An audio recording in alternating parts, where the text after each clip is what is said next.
din ko na guys yung Taipei Fan Pass. Ito yung itsura niya. Para lang siyang easy card. Ganyan. Itong Taipei Fan Pass, it allows you to have an unlimited ride sa MRT, sa mga bus, ganyan. And sa mga attraction na nakalista dun sa mismong Fan Pass. Ang awkward, nagbablog ako sa gitna ng Taipei Main Station.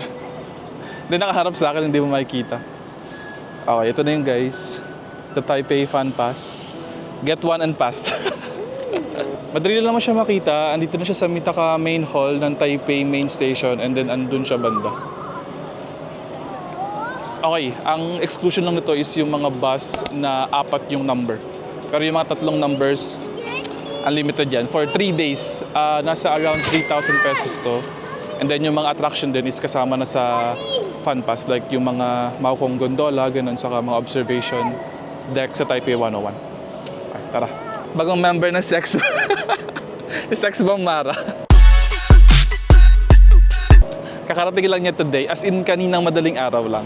Ayan. Wow! Awkward ba mag-vlog?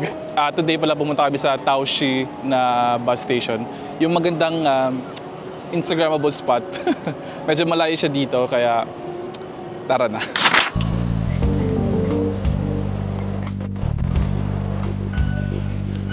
Try natin limitin yung Fan Pass.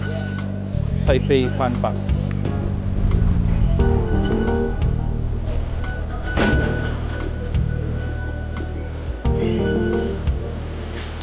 Lusot.